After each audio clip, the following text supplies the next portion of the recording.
An outpouring of love, admiration, and condolences from the world of music and entertainment. Many are remembering and paying their respects to legendary singer Tony Bennett, who died today.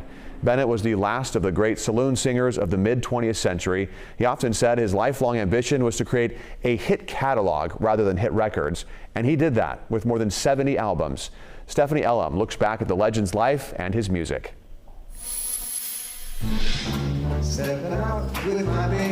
A legend on stage, Tony Bennett's career spanned more than 70 years. He was opening up for Pearl Bailey when Bob Hope discovered him in 1949 in a New York City club. You know, it's been about 16 years since I discovered you singing in a Greenwich Village nightclub. How come this is your first appearance on my television show? Well, I've been waiting for you to make good. Bennett had a string of hits in the 50s, but the best was yet to come. He won his first Grammy Award in 1963 for his song I Left My Heart in San Francisco and performed it on The Judy Garland Show. I left my heart. The crooner's unique voice and timeless style helped him win a total of 19 Grammys and 2 Emmys throughout his career. Tony Bennett, ladies and gentlemen. Maybe the best pop singer in the whole world. You know, I asked Sinatra, why do you think we stayed around so long? And he said, because we stayed with good songs.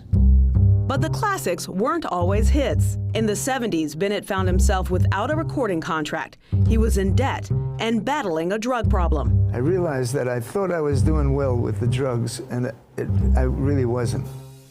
That's when Bennett's son Danny stepped in as his manager. Bennett re-signed with Columbia Records and began to revitalize his career. It was then he discovered a new audience, the MTV generation.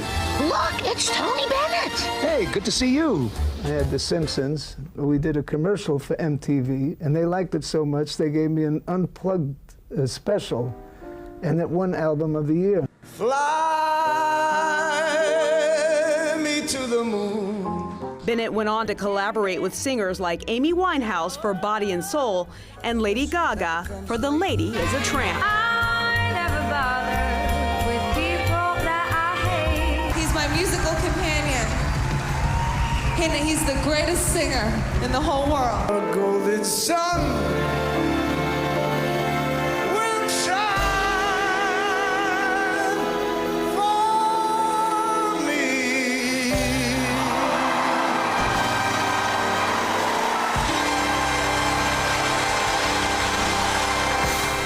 True legend right there. Memories and condolences are pouring in. Elton John called Bennett irreplaceable.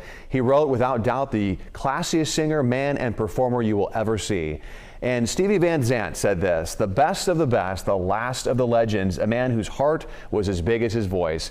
And Billy Joel saying, his energy and enthusiasm for the material he was performing was infectious. He was also one of the nicest human beings I've ever known.